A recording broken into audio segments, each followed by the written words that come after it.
دو بھائی لڑکے آئے ہیں، آپ ایک کی باتیں سن کے شرافت کو بظاہر دیکھ کے جرم اس پہ ڈال رہے ہیں جس پہ وہ ڈال رہا ہے، اور آپ سائڈ بھی اس کی لے رہے ہیں، تو اس کے تو دل میں آئے گا نا، یار ابے نے چنگی نہیں کی تھی، میں گناہ بھی نہیں کیتا، اور جس بندے نے گناہ نہ کیا اس پہ گناہ ڈالا جائے تو بغاوت ڈبل ہو کے نکلتی ہے، انسان نظروں سے گر جاتا ہے اور یوں لگتا ہے کہ ساری سوسائٹی دشمن ہے، یار میں کوئی کام کیتا بھی نہیں تو میرے ایویں کھتے پہ گیا، اور جس نے کیا ہے وہ بڑے مزے سے بچ کے بیٹھا ہے۔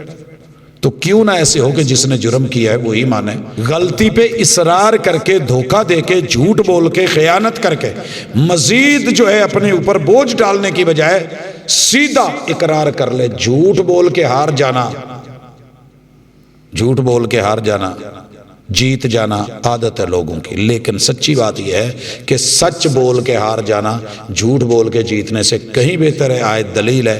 پھر وہ اعوذ باللہ من الشیطان الرجیم، رب اشرح لی صدری ویسر لی امری واحلل عقدۃ من لسانی یفقہوا قولی۔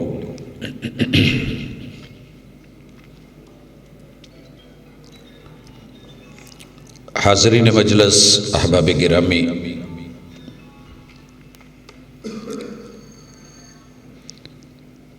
انسان ضرورتوں کے ساتھ جوڑ دیا گیا ہے۔ ضرورت ضرر سے ہے، مالک نے اسے کچھ ایسا ڈیزائن کیا ہے کہ اگر یہ لگاتار کچھ لیتا کھاتا پیتا نہ رہے تو آہستہ آہستہ یہ ڈیڈ ہونا شروع ہوتا ہے اور موت کی طرف چلا جاتا ہے۔ جسم کے لیے کھانا پینا بنیادی ضرورتیں اس کے لیے رکھ دی گئی، جیسے گاڑی میں فیول پورا ہو باقی انجن بھی چلتا رہتا ہے، کام کرتا ہے۔ انجن بالکل ٹھیک ہو، فیول نہ ہو تو سپیڈوں سے دوڑنے والی گاڑی بھی ڈیڈ ہو جاتی ہے، رک جاتی ہے۔ اب ضرورتیں دو طرح کی ہیں، ایک حلال ہے اور ایک حرام ہے۔ وہ وسائل کہ جس کے ذریعے جسم نقصان سے بچ سکتا ہے، اسے شریعت نے دو حصوں میں تقسیم کر دیا ہے۔ ایک چیز ضرر دینے والی ہے اور دوسری فائدہ دینے والی ہے۔ جو غلط ہے اس میں آسانی رکھ دی ہے، اس میں سے مشکل کو ختم کر دیا گیا، اسے مزین کر دیا گیا ہے، خوبصورت بنا دیا گیا ہے، اسے دیکھ کے آنکھ کو اچھا لگتا ہے، سن کے کان کو بھلا محسوس ہوتا ہے، اس کی طرف بڑھ کے قدموں کو سکون ملتا ہے، ہاتھ اسے پکڑتے ہیں تو لمس اچھا لگتا ہے، اس کو نوالے کی شکل میں منہ میں ڈالا جاتا ہے تو ٹیسٹ بہت من بھاتا ہوتا ہے، اور کھا کھا کے پیٹ نہیں بھرتا، لیکن اس کا انجام اچھا نہیں، لہذا شریعت نے اس سے منع کر دیا۔ جو چیز حلال ہے اس کے حصول میں محنت ڈال دی گئی، قد و کاوش ڈال دی گئی، اور اسے تھوڑا مشکل بنا دیا گیا۔ یہ اللہ کا اپنا ڈیزائن ہے، اس کی تخلیق ہے، اس کی سائنس ہے، ہم کچھ نہیں کہہ سکتے، بالکل جنت کی طرح اور جہنم کی طرح۔ جب بنا لیا تو اللہ تعالیٰ نے بھیجا جبریل امین کو اور کہا کہ جہنم اور جنت کو دیکھ کے آؤ کیسی ہے۔ دیکھنے کے بعد صحیح حدیث ہے رسول اللہ صلی اللہ علیہ وسلم کی، آئے اور کہنے لگے کہ اللہ، جنت جس قدر ہیبت ناک اور خوفناک ہے وہاں کوئی نہیں جائے گا۔ کہا جنت، کہا جنت ایسی ہے کہ ہر بندہ ادھر کا ہی رخ کرے گا۔ مالک نے آزمائش کے لیے کہ پتہ چلے کہ مخلص کون ہے، سچا کون ہے، خیر خواہ کون ہے، دل سے کرنے والا کون ہے، اور دودھ پینے والا مجنو کون ہے۔ کہا جنت کو مشکلات سے، مکارے سے، تکالیف سے، آزمائشوں سے بھر دو، اس کا راستہ خوفناک کر دو، اور جو جہنم ہے اس کا راستہ مزین کر دو۔ وہی ہوا۔ آج دنیا میں ہم نے جو موضوع رکھا ہے، اور ہر جمعہ رات یہاں ملتے ہیں، ہر جمعہ خطبے ہوتے ہیں، اگر آپ علماء کو صحیح معنی میں دیکھیں، ان دو چیزوں پہ بات ہو رہی ہوتی ہے۔ یہ چیز صحیح ہے، یہ غلط ہے، یہ حلال ہے، یہ حرام ہے، یہ جائز ہے، یہ ناجائز ہے۔ اللہ رب العزت نے جن چیزوں کو حرام قرار دیا ہے،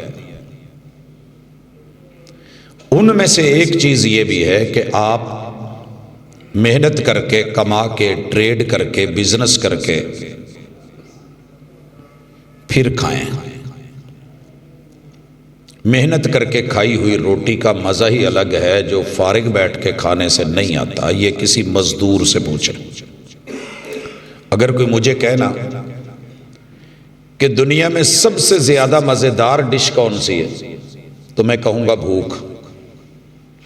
بھوک لگی ہو، محنت کی ہو، تغاری اٹھا کے خون پسینہ ایک کیا ہوا ہو، کچھ نہ ملے تو خشک ٹکڑا بھی روٹی کا جو کئی دنوں کا پڑا ہو وہ بھی مزہ دیتا ہے۔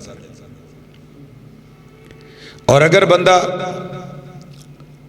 پیٹ بھرا ہوا ہو، سامنے لا کر کے جو کچھ مرضی رکھ دیا جائے، زبردستی تو اندر ڈالا جا سکتا ہے لیکن من شاید نہ کرے اور مزہ نہ دے۔ اسی لیے ایسے لوگوں کے عللے تللے آپ دیکھتے ہیں، اور غریب کی، مزدور کی کبھی سائیکل کے ساتھ باندھی ہوئی پوٹلی دیکھیں جس میں ایک روٹی اور اوپر لون مرچ ہوتی ہے، چٹنی ہوتی ہے۔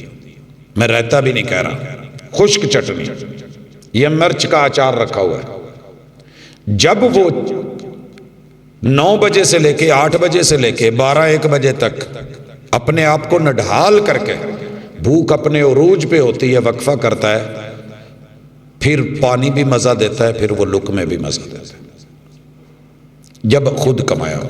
پھر بندہ سوچ کے استعمال کرتا ہے کہ میرے پاس 500 ہے، 1000 روپیہ ہے، اس میں سے میں نے آنے جانے کا خرچ بھی نکالنا ہے، میں نے بچوں کے لیے بھی کچھ لے کے جانا ہے، تو کم سے کم کھاتا ہے۔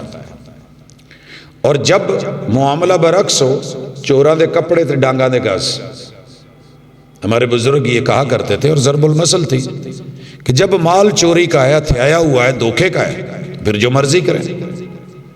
میں نے یہ اتنی لمبی تمہید کسی وجہ سے باندھی ہے کہ انسان جب ایک جرم کرتا ہے اور پیٹ میں لقمہ حرام ڈالتا ہے، پھر اس کے بدترین سے بدترین نتائج شروع ہو جاتے ہیں۔ میرے سامنے اس وقت سورۃ النساء ہے، آج ہم اس کی آیت نمبر 105 سے آگے بڑھیں گے اور دیکھیں گے کہ سین کیا بنتا ہے۔ اللہ فرماتے ہیں انا انزلنا الیک الکتاب بالحق، محبوب ہم نے یہ کتاب آپ پہ برحق اتاری ہے، یہ کتاب برحق اتاری ہے۔ حق وہ ہوتا ہے کہ جو حقیقت ہو، محسوس کیا جا سکے، دیکھا جا سکے۔ اگر دیکھا نہیں جا سکتا تو سنا جا سکے، سنا نہیں جا سکتا تو پھر اس کا احساس ہو۔ ہوا کو ہم دیکھتے نہیں ہیں مگر محسوس کرتے ہیں۔ بے شمار چیزیں ہیں جو سنائی دیتی ہیں، دکھائی نہیں دیتی۔ حق ہے قرآن مجید، کوئی دیکھنے والا ہو، اگر نبینا ہے تو سننے والا ہو، بہرا ہے، بہرا ہے، بولنے والا ہو، اگر گونگا ہے تو پھر ویسے بھی محسوس ہوتا ہے۔ بالحق ہم نے اتارا ہے، لتحکم بین الناس۔ کتاب اللہ کو اتارنے کا ایک مقصد لوگوں کے مابین جھگڑوں کا فیصلہ کرنا بھی ہے۔ پیٹ بڑے جھگڑے کرواتا ہے، اصل میں نے تمہید اس لیے باندھی تھی، حلال حرام کا امتیاز بھلا دیتا ہے، صحیح اور غلط کی پہچان ختم ہو جاتی ہے، اور پھر جرم پہ جرم کرواتا ہے۔ یہ پیٹ ایسا ہے، ایک جرم کو چھپانے کے لیے پھر اگلے کو تو اپنے لیے سب سے پہلی چیز کہ اللہ سے رزق حلال مانگا کریں۔ اللہم انی اسألک رزقا حلالا طیبا مبارکا فی۔ اللہ رزق حلال چاہیے، اور صرف حلال نہیں، بس اوقات حلال مل جاتا ہے من نہیں کر رہا ہوتا، اللہ وہ پاکیزہ بھی ہو، من کرے اس کو، اور میرے بچے اس پہ لگ جائیں۔ والد گھر میں ٹینڈے نہیں خرید کے لا سکتا، اور بچوں کا من کر رہا ہو کہ ہرن کھانا ہے، من تو ہے، لیکن مزہ تب ہے کہ بچوں کو احساس ہو کہ ہمارا باپ دن رات محنت کر کے جو ملتا ہے وہ لاتا ہے، تھوڑا کھا لینا، سبزی کھا لینا، نمک مرچ سے کھا لینا، چٹنی سے کھا لینا، یہ بہتر ہے، یہی مزہ ہے۔ اللہ تللہ میں جا کر کے ہم نہیں، تو اسے رزق حلال کہتے ہیں اور طیب اور پاکیزہ کہتے ہیں۔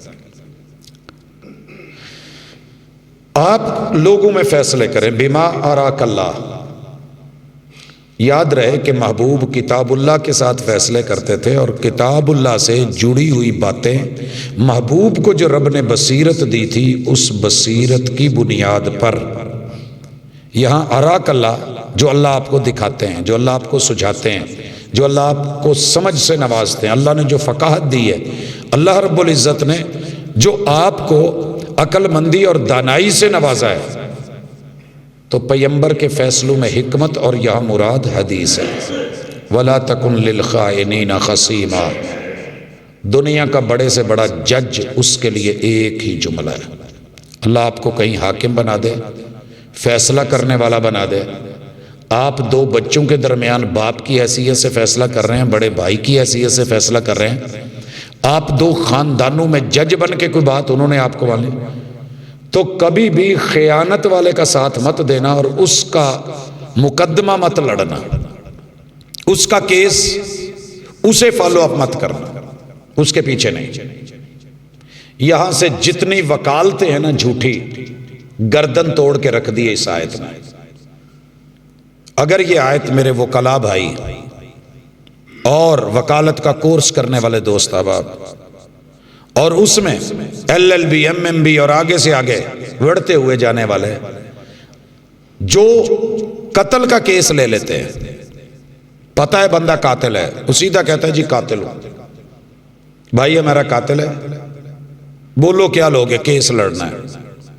پتہ ہے اس کو شیطان نے کیا جواز سجایا ہوا کہ اگر میں نے نہ لیا تو کوئی اور تو پکڑے گا، تو میرا لینا بنتا ہے، میں اس لیے لے رہا ہوں۔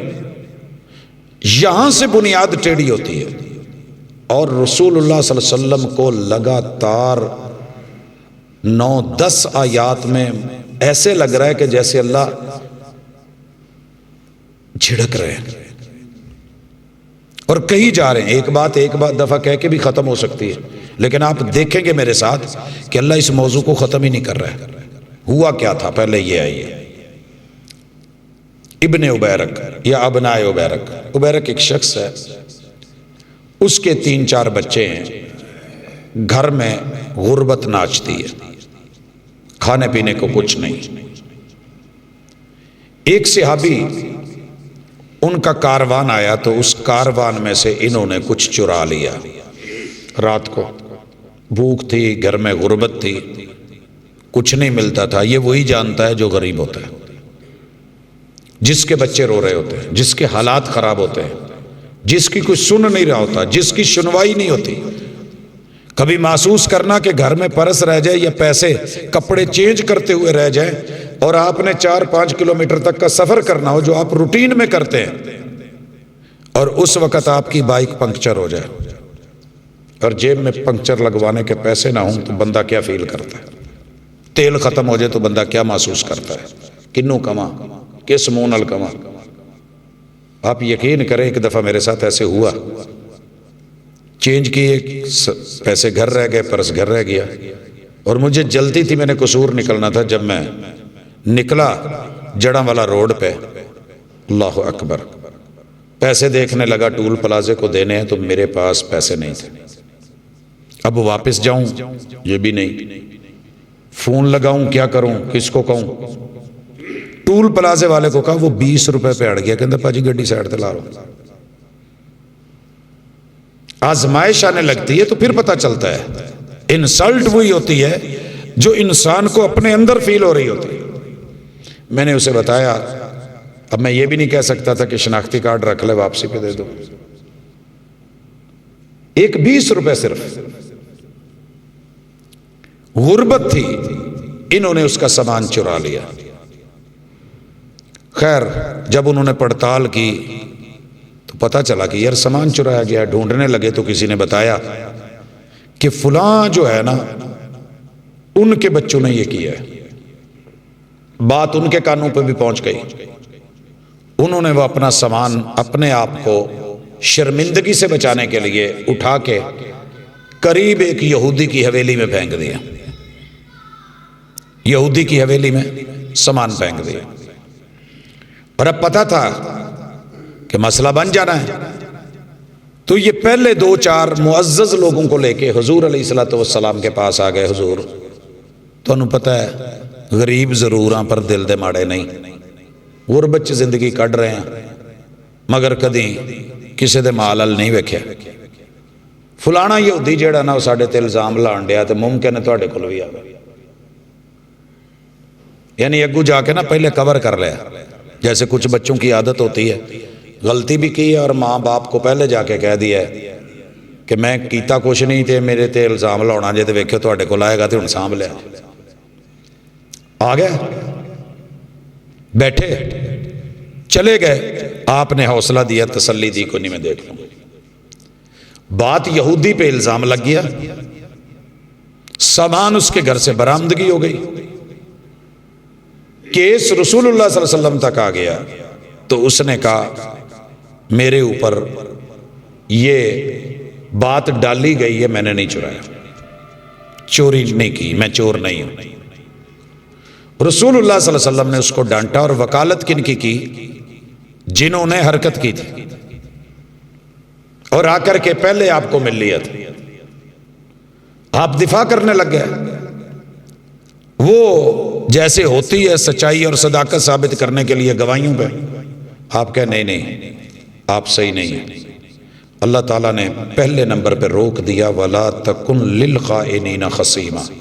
ہم بھی اپنی سوسائٹی میں رہتے ہیں، کئی دفعہ ایسے مسئلے ہو جاتے ہیں تو ریسرچ کیے بغیر کبھی بھی یک طرفہ بات سن کے کسی ایک کے وکیل اور دفاع کرنے والے نہیں بننے، نہیں ہے۔ اس کے بعد اللہ نے حکم دیا وَاسْتَغْفِرِ اللَّهِ، محبوب آپ کو معافی مانگنی ہوگی۔ وَاسْتَغْفِرِ اللَّهِ، ہمارے ہاں سوسائٹی میں مشہور ہے، اہل علم میں بھی مشہور ہے کہ حضور معصوم عن الخطا ہے، اور یہ ایشو بہت اٹھتا ہے۔ فرق سمجھ لیں، بشر سے غلطی کا امکان ہوتا ہے، بشر، فرشتے غلطی نہیں کرتے کیونکہ ریموٹ کنٹرول ہے، اور یہی بشر کی شان ہے کہ غلطی کا امکان ہے، اسی لیے تو ابو اور امی دونوں سے جنت میں رہ کے غلطی ہو گئی تھی، اور اس غلطی کی باقاعدہ سزا بھی ہے، پکڑ بھی ہے، وقتی ہو، سرزنش ہو، ڈانٹ ڈپٹ ہو، یا صرف آپ کو پتہ ہے کہ جو بڑے لوگ ہوتے ہیں نا، بڑے لوگ، ان کو اشارہ بھی کافی ہوتا ہے، سمجھدار لوگ، وہ اس کے اندر ہی اپنے آپ کو گم کرتے ہیں اور بڑا محسوس کرتے ہیں، اور جنہیں پرواہ نہ ہو، چڑی لتھی دی نہ ہوئے، انہوں نے جو مرضی کہی جاؤ، واٹر پروف، بیزتی پروف۔ میرے محبوب کو اللہ نے پہلے روکا، یہ کیا ہو رہا ہے بھائی؟ کیوں خائن لوگوں کے وکیل بن کے ان کی طرفداری کر رہے ہو، ان کا کیس لڑ رہے ہو، مقدمہ ان کا خود لڑ رہے ہو، آپ کو تو جج بنایا گیا ہے۔ وَاسْتَغْفِرِ اللَّهِ، اللہ سے معافی مانگو۔ یہی وجہ ہے کہ حضور دن میں 70 سے زیادہ اور 100 سے زیادہ مرتبہ استغفار کرتا تھا۔ اسی طرح جو قرآن مجید کی سب سے آخری صورت ہے، کون سی ہے؟ سورہ ناس۔ ترتیب موجودہ میں آخری ہے، لیکن جب اتری تھی نا تو سب سے آخری صورت اتری ہے سورہ نصر، اس کے بعد کوئی صورت پوری نہیں اتری. آخری آیت جو اتری ہے وہ سورہ بقرہ کی وَاتَّقُوا يَوْمًا تُرْجَعُونَ فِيهِ إِلَى اللَّهِ، لیکن آخری صورت سورہ نصر ہے.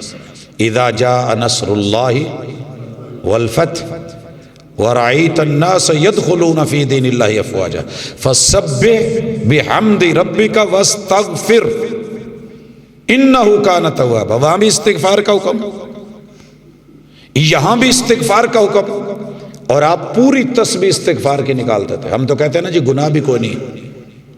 قرآن مجید کہتا ہے کہ ہم نے آپ کے اگلے پچھلے گناہ معاف کر دیے. مطلب یہ ہے کہ کمی بیشی بشری تقاضوں کے تحت ہوتی تھی، لیکن نبوت معصومہ الخطا کیسے ہے؟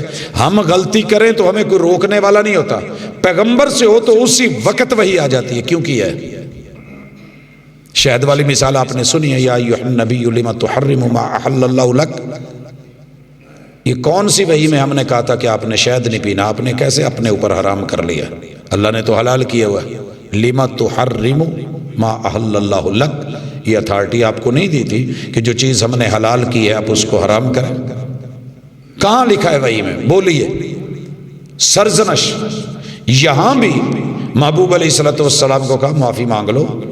ان اللہ کان غفور رحیمہ، تمہارا رب گناہ کو معاف کر دیتا ہے. رحیمہ، جو پروٹوکول پہلے ہوتا ہے وہ بھی جاری کر دیتا ہے. ہمارے سامنے کوئی غلطی کرے تو ہم اس کا پروٹوکول روک لیتے ہیں، عزت روک لیتے ہیں.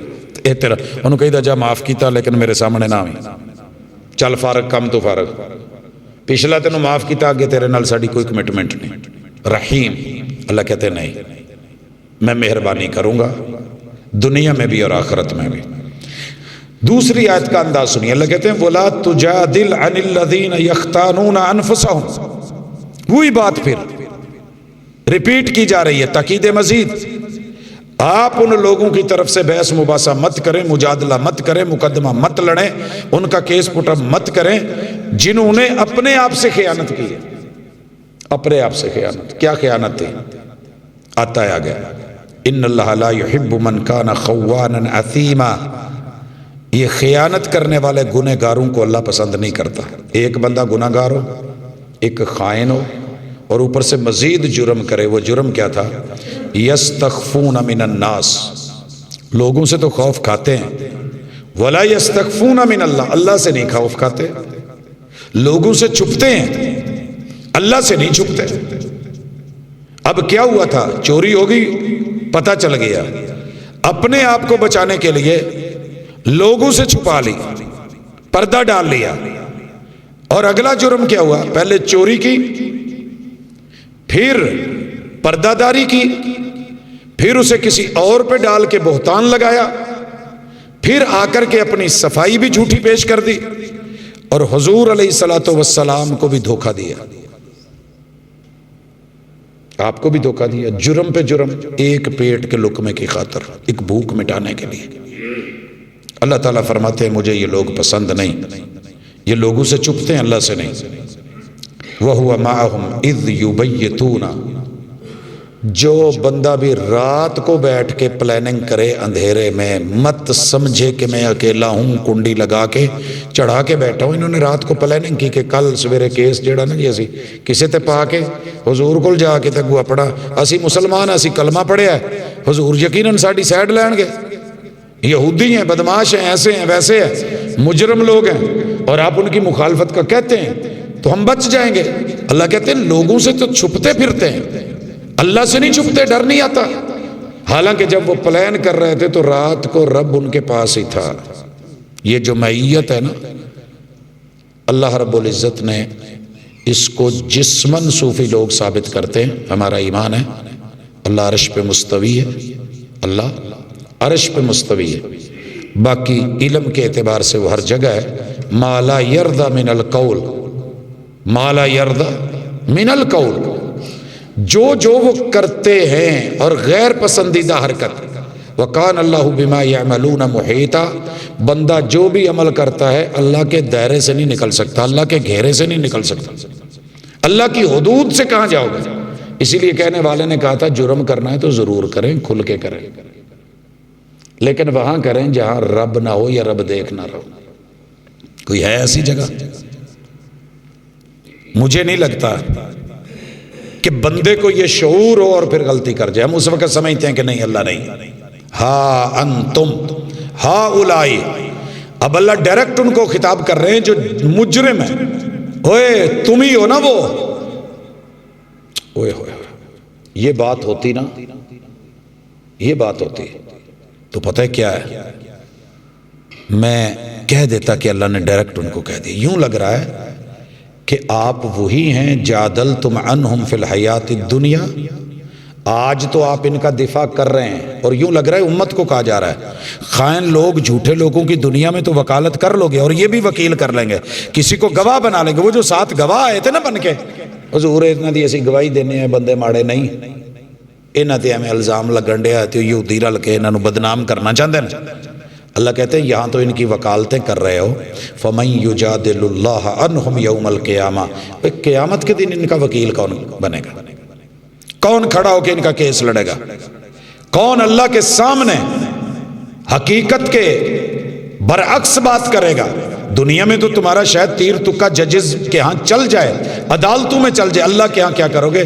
اَمَّن يَكُونُ عَلَيْهِمْ وَكِيلًا. ان کا مقدمہ وہاں کون لڑے گا اور وہاں ان کی وکالت کون کرے گا؟ رب نے دونوں چیزیں کی. مجادلہ یہاں تو بحث مباحثہ کر لیتے ہو, یہاں تو وکیل کھڑے کر لیتے ہو, یہ نہیں تو وہ نہیں تو وہ. ایسی آیت ہے کہ نظام عدلیہ کو صاف شفاف کر کے رکھ دیا. اب اللہ نے اصول بتا دیا وَمَن يَعْمَلْ سُوءًا, جو برائی کرے اور یظلم نفسہ, یہ اپنی جان پہ ظلم کرے, ثم یستغفر اللہ, پھر غلطی پہ اصرار کر کے دھوکہ دے کے جھوٹ بول کے خیانت کر کے مزید جو ہے اپنے اوپر بوجھ ڈالنے کی بجائے سیدھا اقرار کر لے. جھوٹ بول کے ہار جانا, جھوٹ بول کے ہار جانا, جیت جانا عادت ہے لوگوں کی, لیکن سچی بات یہ ہے کہ سچ بول کے ہار جانا جھوٹ بول کے جیتنے سے کہیں بہتر ہے. آیت دلیل ہے. پھر وہ استغفار کر لے, گناہوں کی معافی مانگے. یجد اللہ غفور الرحیم, تو اللہ تعالیٰ اس کے گناہوں کو معاف کرنے والے ہیں, اسے ملے گا, اور رحم کرنے والے بھی ہیں. اس کے بعد پھر اگلی آیت میں اللہ کہتے ہیں وَمَن یکسب اثما, جو گناہ کرتا ہے فَإِنَّمَا يَكْسِبُ عَلَى نَفْسِهِ, اس کی پاداش اور اس کا صلہ اور رزلٹ اور اس کا خمیازہ اس نے خود بھگتنا ہے, اس نے خود بھگتنا ہے. آپ دیکھتے نہیں کئی دفعہ بچے کو آپ روکتے ہیں کہ بیٹا آپ نے 1 ویلنگ نہیں کرنی, اوور سپیڈ نہیں جانا, یہ نہیں کرنا, بچہ نہیں مانتا. تو جب چوٹ لگتی ہے, ہڈی ٹوٹتی ہے, تو پھر ماں باپ کہتے ہیں کہ پوت ہن پیڑا اپنے آپ نوں سہنیاں پیندیاں نا, کوئی دوجا تو نہیں, یہ ہن اپنے آپ نوں سہنا پینا ہے. جرم لا تزر وازرۃ وزر اخرى, اللہ کا اصول ہے. دنیا میں ایک دوسرے پہ جرم ڈال دیا جاتا ہے. بیٹا مجرم ہے, لوگ باپ کو پکڑ کے لے جاتے ہیں. اللہ کی عدالت میں ایسے نہیں, مجرم ہی پکڑا جائے گا الا کہ وہ اس چیز کا باعث بننے والا نہ ہو. جیسے پہلے قاتل قابیل کا معاملہ ہے, قیامت تک جتنے قتل ہوں گے ہر قتل اس کے سر جائے گا. بانی ہے وہ, کسی چیز کے موجد کو, بنیاد رکھنے والے کو, وہ شرک کی ہو, وہ کفر کی ہو, برائی اس پہ ہے, اور اگر خیر کی کوئی بنیاد رکھتا ہے تو بھلائی بھی اس کو اتنی ملتی ہے. جیسے رسول اللہ صلی اللہ علیہ وسلم نے جب چندے کا اعلان کیا مسجد میں, جب غریب لوگ آئے تو جس صحابی نے پہلے اٹھ کر کے درہم و دینار پیش کیے تھے, نے کہا کہ اب جتنے بھی لوگ دیں گے ان کا بھی اجر آپ کو ملے گا. خیر میں یہ پہلو ہے, شر میں اللہ کا اصول یہ ہے کہ مجرم کو پکڑا جائے گا, باقیوں کو نہیں, اللہ کہ وہ اس کا بانی نہ ہو, مبانی نہ ہو. اب یہ کہنے کے بعد اللہ کہتے ہیں وَقَانَ اللَّهُ عَلِيمًا حَكِيمًا, تم کرتے کیا ہو اللہ کے علم میں ہے. تمہاری کرتوتیں دیکھ کے وہ تمہارا ہاتھ نہیں پکڑتا, تمہارے اوپر جو ہے وہ فالج نہیں ڈالتا. یہ اللہ کی اپنی حکمت ہے, کرنے دیتا ہے. لیکن نتیجہ کیا ہے؟ چوٹ پڑے گی وہیں پہ. یہاں ایک چھوٹی سی مثال لے لیں. کسی باغ کے اوپر پہرے دار تھا اور بندے کو بھوک لگی تھی, آنکھ نے دیکھا, اس کو اچھا لگا, امرود ہے توڑ لے, کوئی پھل ہے توڑ لے. اب آنکھ نے دیکھا ہے مگر یہ چل کے بھی نہیں جا سکتی اور یہ توڑ بھی نہیں سکتی. اس نے دل سے مشورہ کیا, دل نے حرام مغز سے رابطہ کیا.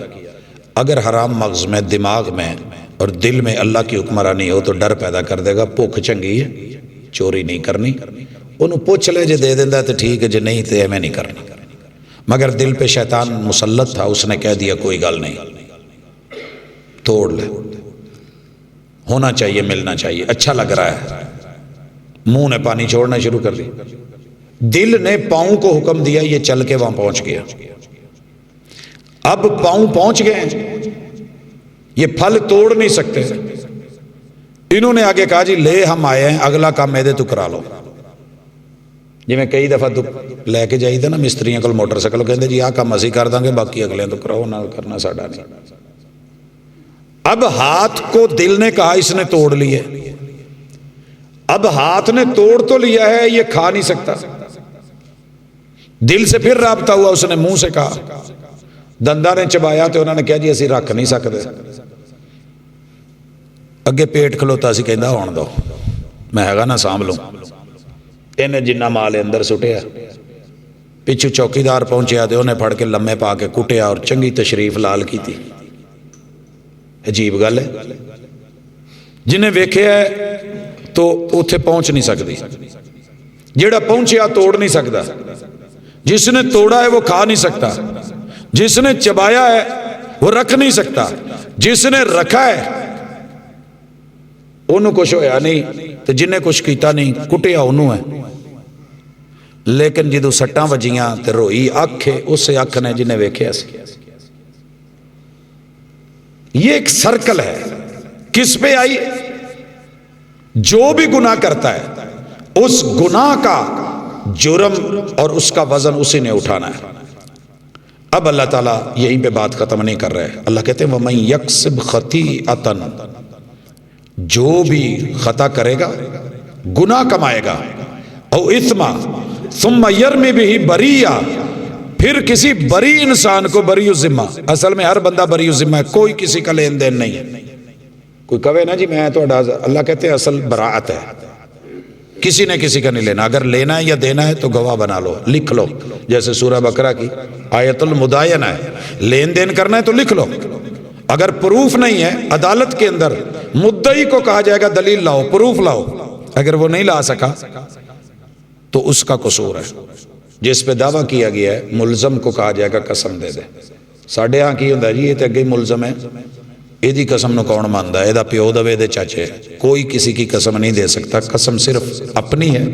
لہٰذا اگر ملزم قسم دے دے، اصل ہے مدعی دلیل دے پنچایت میں، پروف لے کے آئے، اگر پروف نہیں لا پا رہا، مدعی کے برعکس مدعا علیہ کو، ملزم کو موقع دیا جائے گا قسم اٹھا لو، اگر وہ قسم اٹھا لیتا ہے معاملہ بری ہے، آگے اللہ کے ساتھ اس کا مسئلہ ہے، پھر وہ دیکھے گا کہ کیا ہوگا۔ اللہ کہتے ہیں کہ گناہ کرتا ہے، جرم کرتا ہے، اور پھر ایک بری الذمہ کے کھاتے وہ بات ڈال دیتا ہے، اور یہ ہمارے یہاں گھروں میں اکثر ہوتی ہے۔ اگر یہ سلسلہ نہ ہو، مجرم صرف اپنی غلطی کو مان لے، تو یہ جو نامعلوم پکڑے جاتے ہیں نا بیچ میں، بلا وجہ ہمارا تھانہ کوٹ کچہری کلچر جو ہے، انہوں بھی لے آؤ، انہوں بھی چک لو، 10 20 لوگ، 100 لوگ بلا وجہ مارے جاتے ہیں، یہ اسلام میں نہیں ہے۔ اسی لیے قانون بنا دیا کہ جو جرم کرے پھر کسی بری الذمہ کے اوپر بہتان لگائے، فقد احتمل بہتانا و اثما مبینا، اس انسان نے بہت بڑا گناہ کا پہاڑ اور بہتان جو ہے اس رستے کو اپنایا ہے۔ اب اللہ تعالیٰ نے بات یہی نہیں ختم کی، پھر اللہ کہتے ہیں آیت نمبر 113 شروع ہو گئی ہے، وَلَوْلَا فَضْلُ اللَّهِ عَلَيْكَ، محبوب اگر ہمارا فضل نہ ہوتا اور رحمت اور ہماری رحمت نہ ہوتی، لَهَمَّتْ طَائِفَةٌ مِّنْهُمْ أَن يُضِلُّوكَ، محبوب ان میں سے تو ایک گروہ نے فیصلہ کر لیا تھا، ارادہ کر لیا تھا کہ آپ کو اصل حقائق چھپا کے آپ کے وقار کو مجروح کریں۔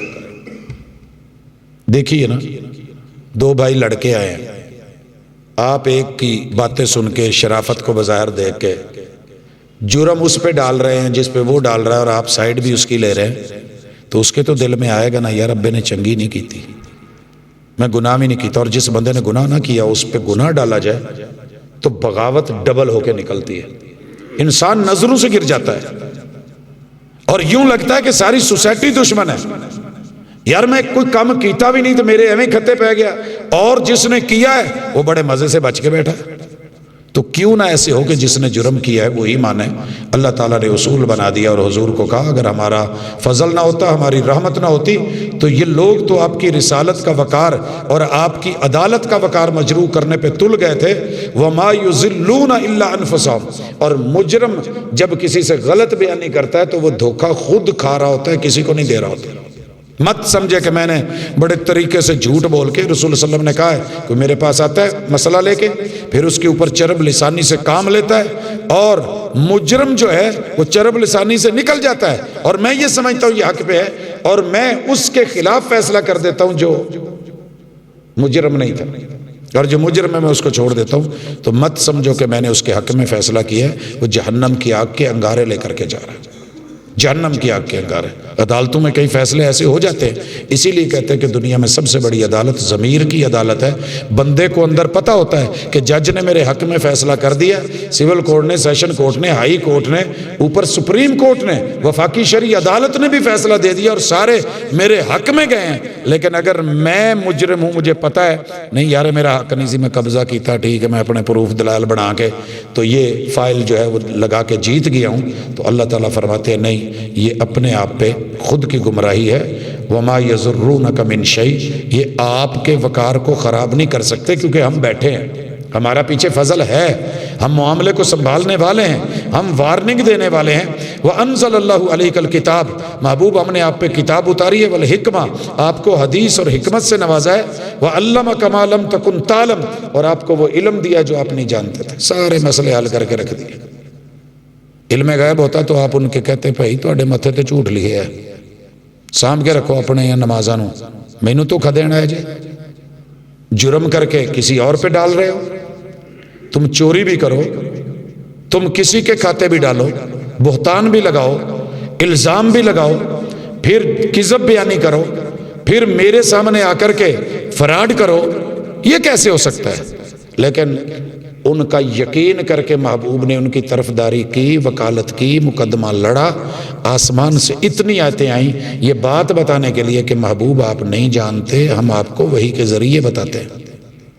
علم غیب میرے حضور کا خاصہ نہیں، یہ صرف اللہ کا خاصہ ہے، اور جو باتیں اللہ بتا دیتے ہیں بتانے کے بعد وہ محبوب کے لیے غیب نہیں رہتی، وہ محبوب کے لیے غیب نہیں رہتی۔ اب آئیے، وَكَانَ فَضْلُ اللَّهِ عَلَيْكَ عَظِيمًا، آپ کے اوپر اللہ کا فضل بہت بڑا ہے، اور یقیناً بہت بڑا تھا۔ بڑی بڑے موقعوں پہ، جگہوں پہ جہاں مسائل بنے اللہ نے نکالا۔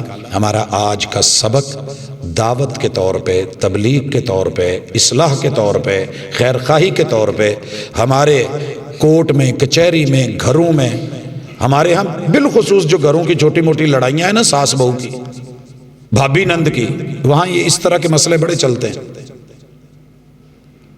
بہن آئی جو بچوں کی پھپھو ہے باہر سے، گھر والے نو پتہ لگ گیا بھی اس دفعہ آئی ہے، اگلی دفعہ نہ آوے، کوئی ایسا کام کریے اللہ دی سپرد۔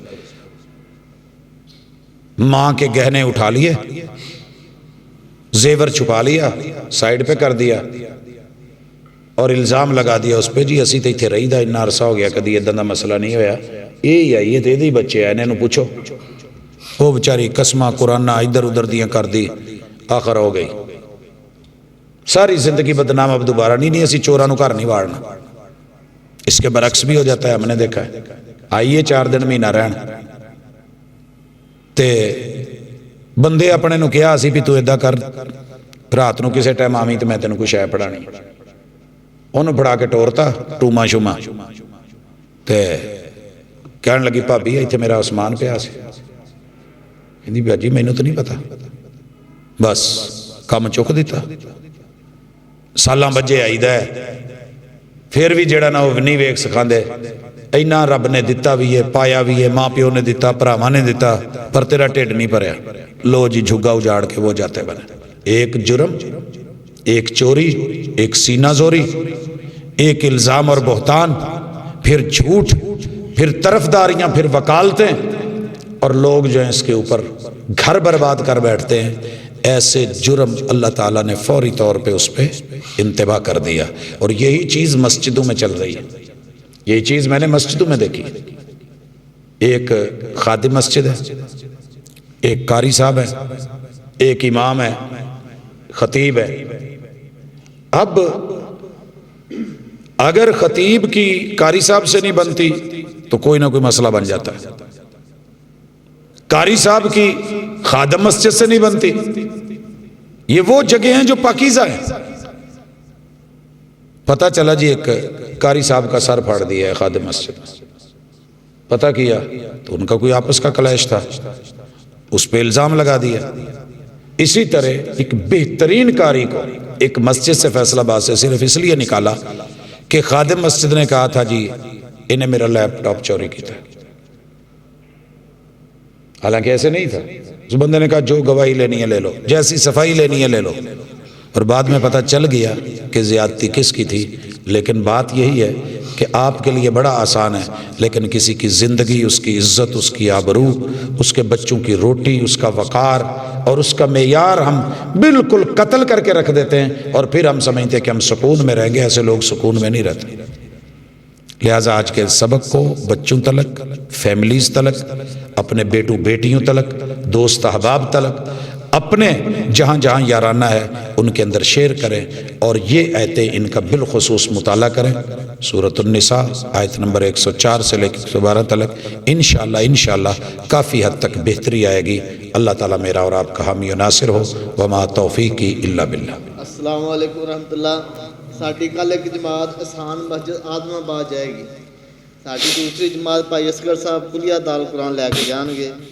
تے کل دا جمعہ انشاءاللہ قاری صہیب احمد صاحب امیپور بازار مسجد میں پڑھائیں گے.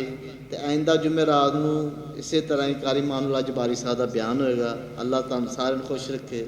اللہ حافظ. چلیے بارک اللہ فیکم.